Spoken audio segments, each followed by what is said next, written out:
मुलगा शंभूराज संतोष राऊत, वय वर्ष 12, आता 6वीला शिकायला लागला. आमचा 3 मार्च 2024 या दिवशी पाचगणी घाटात बेल एअर हॉस्पिटलच्या समोर आमचा अपघात झाला होता. गाडीवर आम्ही घसरून पडलो होतो. पायाला किरकोळ दुखापत होती, फ्रॅक्चर होतं. त्या ठिकाणी आम्ही बेल एअर हॉस्पिटलला प्राथमिक उपचार घेतले, एक्सरे काढला. त्यानंतर त्यांना ऑपरेशन करायला सांगितलं. पण मी फलटणला राहिला असल्यामुळे मी संस्थेत काम करायचं होतं, परीक्षांचं काम पिकनिक एजंट म्हणून मी फलटणला नेला. आणि फलटणला कोकरे ॲक्सिडेंट हॉस्पिटल युवराज संपतराव कोकरे यांचं कोळकी या ठिकाणी आहे. त्या ठिकाणी मी त्याला 3 मार्चला संध्याकाळी 6:30 वाजता ॲडमिट केल्यानंतर त्यांना ऑपरेशनचा सल्ला दिला.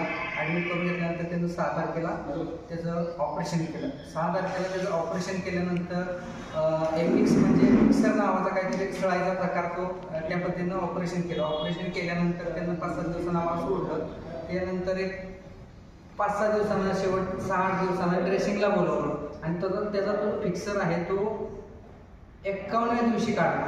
51व्या दिवशी काढला आणि पाय त्या दिवशी घट्ट बांधला. आणि ज्या दिवशी परत ॲडमिट करायचं म्हणले, त्या दिवशी म्हणजे 3 दिवस मी त्याला ॲडमिट ठेवणार. पण त्यांना 3 दिवस ॲडमिट न ठेवता त्याला त्याच दिवशी त्यांना डिस्चार्ज संध्याकाळी दिला. तो डिस्चार्ज दिला आणि आम्ही फलटणमध्ये राहिला असल्यामुळे आम्ही घरी आलो. आणि त्यावेळेस त्यांना पाय घट्ट बांधलेला होता कच्च्या प्लॅस्टरवरती. आणि आम्ही घरी आल्यानंतर त्या ठिकाणी जिथं फ्रॅक्चर होतं किरकोळ, त्या ठिकाणी ब्लडिंग झालं.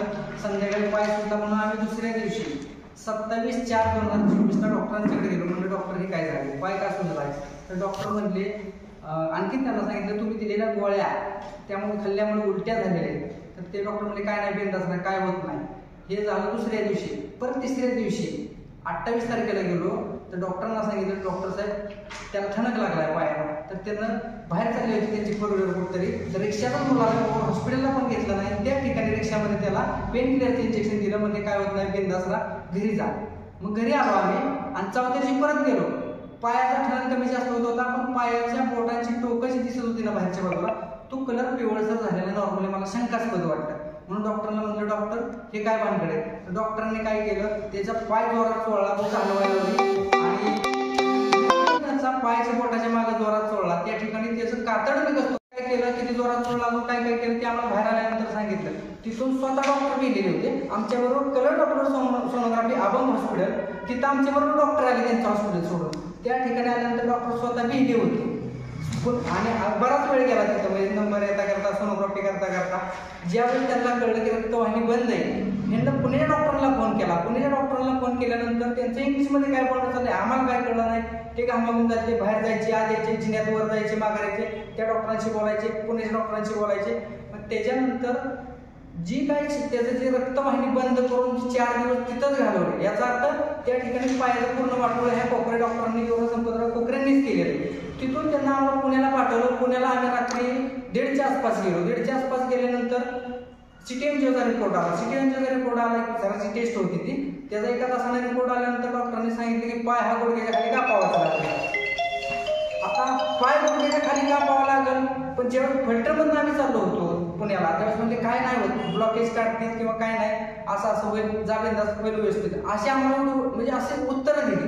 आणि आम्हाला तर काय कळतंय त्यात, आपण काय डॉक्टर आहे का किंवा काय आहे का. आम्ही आपलं गाडी केली, आम्ही गेलो पुण्याला गेलो. तर ह्यांना त्या बाजूचं म्हणजे उत्तर बाजूचं पुण्याचं हॉस्पिटल सुचवलं, मेडिकल हॉस्पिटल. म्हणजे अलीकडचे न सुचवता भोसरीतलं त्या भागातलं त्यांना हॉस्पिटल सुचवलं. तिथं रात्री 1:30ला गेलो. 2:30 वाजता कलर डॉक्टर सोनोग्राफी केली. त्याचा रिपोर्ट आला, पाय कापावा लागला. मग डॉक्टरांना आम्ही पण घामागून झालो, आम्हाला सुचना काय, अंगाचं पाणी झालं, काय सुचत नव्हतं. मग म्हणले सकाळी 7:30 वाजता आपण बघूया. आपण सकाळी 7:30 वाजता बघूया म्हटल्यानंतर सकाळी 7:30 पर्यंत आम्ही रात्रभर जागो. 7:30 वाजल्या, 8:30 वाजल्या, 9:30 वाजल्या, दुपार झाली, 3:30 वाजल्या, तरी कुणी डॉक्टर आला नाही, आमच्याशी कुणी संपर्क केला नाही. फक्त पाय कापायचं मात्र एवढं सांगितलं होतं. तिथून कोणीच यायला म्हणल्यानंतर आम्ही तिथलं पेशंट काढलं. तिथूनच पुढे 4 किलोमीटर मेडिकल हॉस्पिटल या ठिकाणी गेलो. त्या ठिकाणी गेल्यानंतर डॉक्टरांनी बघितलं.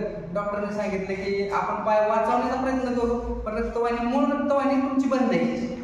म्हणजे फलटणमध्ये त्याला जे पाय टाईट बांधला किंवा फिक्सर जास्त दिवस ठेवला, त्याचं एक इन्फेक्शन किंवा जास्त पाय टाईट बांधल्यामुळे रक्तवाहिनी बंद झाली. आणि आत्ताची माझ्याकडे कलर डॉक्टर सिटी एनजीओची टेस्ट आहे, त्यामध्ये ज्या ठिकाणी त्यांना टाईट बांधलं होतं, ज्या ठिकाणी गाठ होती, ज्या ठिकाणी ब्लडिंग झालं, त्याच ठिकाणी बरोबर पाय कट झाले. आत्ताची पायाची साईज आणि सिटी इंटेलिजन्स रिपोर्टमध्ये ज्या ठिकाणी त्या ठिकाणी पायकट झालेलं आहे. म्हणजे फलटणमध्ये सर्व चुकी ही कोकरे डॉक्टरांचीच असल्यामुळे माझ्या मुलाला अपंगत्व कायमचं आयुष्यभरात आलेलं आहे. त्या मुलाला आत्ता मुलांच्या खेळता येणार, पळता येणार. हा मुलगा दिवसभर पाय लावला तर त्याचा पाय दुखतो म्हणून काढून ठेवावा लागते. कधी कधी पाय दुखला तर शाळेत जाता येत नाही. असे आमचे एकुलता एक मुलगा आमचे आयुष्य माझं म्हणजे हा मुलगा ना, ह्या मुलाची कळी उमलतीच खोडून टाकली ना. जर डॉक्टरांनी त्या पद्धतीने आम्हाला योग्य मार्गदर्शन केलं असतं ना पहिल्या दिवशी की बाबा ह्याची लक्षणं अशा शकतात, पटकन पुण्यात जावा वगैरे काय, तर त्या गोष्टी तिथं गेल्यानंतर काहीतरी झालं असतो. ऑक्सिजन थेरपीचा प्रकार असतो काय असं बऱ्याच इकडून तिकडून डॉक्टरांच्या नावाला कळलं ऑक्सिजन थेरपीत पाय वाचवता येतो.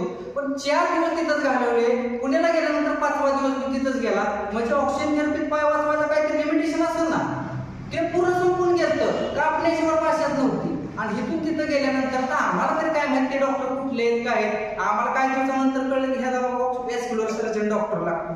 पण तिथं आम्हाला ट्रीटमेंट जे आमच्या बिलात दिसतंय ते सर्व त्यामध्ये तिथले कार्डिओलॉजिस्ट म्हणजे हृदयाचे ब्लॉकेज काढणारे किंवा ह्या डॉक्टरांची तपासणी त्या ठिकाणी आम्हाला त्या डॉक्टरांचं दिसलं.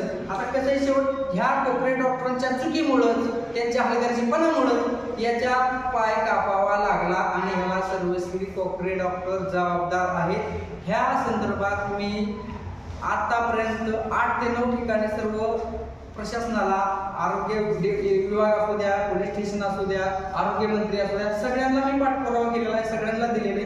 अजूनपर्यंत मला न्याय मिळत नाही.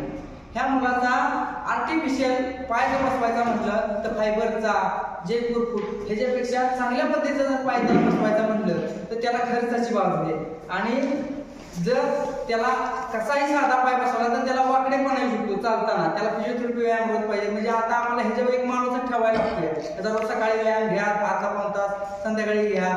म्हणजे ह्या सगळ्या गोष्टीत आमचा एक माणूस पूर्ण गुंतून गेलेला आहे.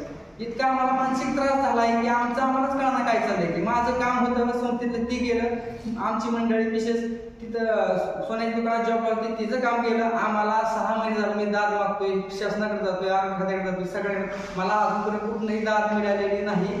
त्यासाठी ही पत्रकार परिषद मी घेत आहे. आता ह्या मुलाला भविष्यात 10 ते 12 वर्षानंतर त्या डॉक्टरने मला काय सांगितलं होतं की ह्या हाडाची साईज वाढली, लांबी वाढली तर अजून ऑपरेशन करावं लागलं, हाड परत कापावं लागलं. हा खर्च परत मला आहे. मग एवढा मोठा खर्च माझ्या मुलाला अपंगत्व आणलं, ह्या कोकरे डॉक्टरच ह्याला जबाबदार आहेत. आणि सर्व कागदपत्र चौकशी समितीसाठी तज्ञ डॉक्टरांची कमिटी सिव्हिल सर्जन यांच्याकडे बसणार आहे. कधी बसणार आहे काय माहित नाही, अजून काय त्याचा रिझल्ट नाही काय नाही. 8 महिने जवळपास झाले मी सगळे प्रोसेस करता 6 ते 8 महिने झाले, पण मला अजून काही न्याय भेटलेला नाही. आणि ह्या संदर्भात आमची मानसिक स्थिती सगळं ढासळलेलं आहे. आम्हाला काहीच कळणार नाही, कारण हे मुलगा माझा म्हणजे माझं आयुष्य आहे. पूर्ण आयुष्य आमचं ह्याच्यावर आहे. हेच मुलगा अपंग झाला तर आता ह्याला 10 किलोची बॅग दिली किंवा वजन दिलं, बादली पाण्याची आंघोळी दिली तर ह्याला चालता येत नाही. आमची परिस्थिती अशी नाही, ह्याला उचलून न्यावं लागतं. कसा बसतोय ते आम्हाला माहिती. समजा घरी चेअर आणली आपण, समजा बाहेर इकडे तिकडे ऑफिसला बाहेर कुठं कधी राहावं लागतं तर त्यावेळेस त्याला टॉयलेटला बसायला सुद्धा काय काय पाहुण्याचे किंवा इतर बाहेर ठिकाणी राहिलं तर साध्या टॉयलेटवर बसता येत नाही. तो कसा टॉयलेट करतो आम्हाला माहिती. ह्या डॉक्टरनं स्वतः हलगर्जीपणा केला. युवराज संपतराव कोकरे फलटणचे कोकरे ॲक्शन हॉस्पिटल यांच्या हलगर्जीपणामुळे माझ्या मुलाला अपंगत्व आलंच. त्याला तेच वैयक्तिक स्वतः जबाबदार आहे. आणि ह्या मुलाचं आज नवोदयात पायाचा आर्टिफिशियलचा खर्च अजून भरपूर आहे. जसं 2.5 वर्षांनी त्याची हाईट वाढेल काय, 2.5 वर्षांना पाय परत चेंज करायचा, 21व्या वर्षापर्यंत, 21व्या वर्षानंतर परत 8 वर्षाला पाय परत चेंज करायचा, तिथून मग तब्येत वाढली कमी झाली परत तो चेंज करायचा. हा खर्च मला परवडणार आहे का? माझ्या मुलाला ह्याच्या हलगर्जीपणामुळे कुबड्या चालू का? इतकी माझी बिकट परिस्थिती आहे. त्यासाठी मी आरोग्य आपले सिव्हिल सर्जन यांच्याकडे माझे सर्व कागदपत्र सगळे डॉक्टर म्हणजे सर्व जमा केलेले आहेत. त्यासाठी मला न्याय अजूनपर्यंत भेटत नाही. मला शंका अशी वाटते की बाबा ह्या डॉक्टरला कोणी वाचवतंय का, ह्याला काय हातभार आहे का कुणाचा काय, मला काय न्याय सामान्य माणसाला मिळाला ह्याबद्दल माझी शंका आहे. की आम्हाला सत्य बाहेर यावं आणि ह्या मुलाला न्याय मिळावा आणि जे तज्ज्ञ येतील जे कोण काय बघतील त्यांना सर्व सत्य बघून निर्णय द्यावा आणि ह्या मुलाचा आयुष्याचा विचार करावा. बाकी माझं वैयक्तिक काय म्हणणं नाही, कारण मला न्याय कोण देणार, दादच कोण देणार, म्हणून मी इथपर्यंत आलोय. म्हणून मी पत्रकार परिषद घेतोय. बाकी मला माझा मुलगा म्हणजे सर्व आहे ना, नाहीतर मी 26 जानेवारीला मी सर्वांना मी 26 जानेवारी आम्ही सिव्हिल सर्जन हॉस्पिटल पुढे करणार आहे. त्यामुळे मला किती त्रास झालाय. सिव्हिल सर्जन ऑफिसला आम्ही त्यावेळेस गेलो होतो काही आपण सर्टिफिकेट काढताना बाकीचे लोक होते 70 वर्षाचा माणूस होता. म्हणजे बाळा तू कसं सहन केलं, त्या बी माणसाचं असं जाते आपण सर्टिफिकेट काढायचं म्हणजे बाळा तू कसं सहन केलं. मी तर पोटा पण म्हणत होतो. हा मुलगा यानं काय सहन केलं ते आम्ही अनुभवले. दवाखान्यात तिथं काढताना आम्ही चेक करून पडायचो. मला माहिती आहे काय झालं मंडळीला काय आमची लई बेकार अवस्था झाली की कोकरे डॉक्टरमुळे झाली आहे. तो ऑर्थोपेडिक सर्जन आहे ना, तुला कळलं पाहिजे होतं त्या डॉक्टरांना की बाबा ही ट्रीटमेंट करताना आपण क्लिअर कट केली पाहिजे. उडवडीची उत्तर द्यायला नव्हती पाहिजे. हलगर्जीपणा का केला. आणि ज्यावेळेस कच्चा प्लास्टर म्हणजे बांधलं पहिल्या दिवशी तिथून परत दुसऱ्या दिवशी ज्यावेळेस मी गेलो ना तेव्हा त्यांचा दुसरा स्टाफ मेंबर म्हणजे कोण नर्स असतील ते म्हणले एवढा टाईट पाय बांधायचा नसतो, एवढा टाईट का बांधला. म्हणजे याचा अर्थ इथंच या ठिकाणी रक्तवाहिनी बंद झाली आणि ज्या ठिकाणी रक्तवाहिनी बंद झाली ज्या ठिकाणी गुठळी काय झालं असेल ते सर्व रिपोर्ट आहेत, एक्सरे. आणि मुलाचा पहिला फिक्सरच्या सळाईचं पायाला बसवलं तिथून 51 दिवसानं काढलं. त्याच्यानंतर पुण्याला पाठवल्यानंतर 5 दिवस म्हणजे 55 दिवसाच्या अवधीत 4-5 एक्सरे काढले. ह्या शेवटपर्यंत पाय कापतो हाड जुळालेलंच नव्हतं. हाड जुळालेलंच नाही शेवटपर्यंत. ऑपरेशन एक्सरे तुम्ही बघा फिक्सर लावताना चुकीच्या पद्धतीनं लावलेलं आहे. इतक्या दिवस फिक्सर ठेवतात का.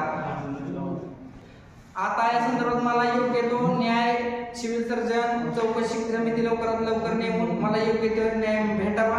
माझ्या मुलाचं आयुष्याचं नुकसान आर्थिक माझं वैयक्तिक दवाखान्यात डॉक्टरांच्या मुळे झालेले ह्या मुलाचं आर्थिक म्हणजे बरंच नुकसान झालेलं आहे.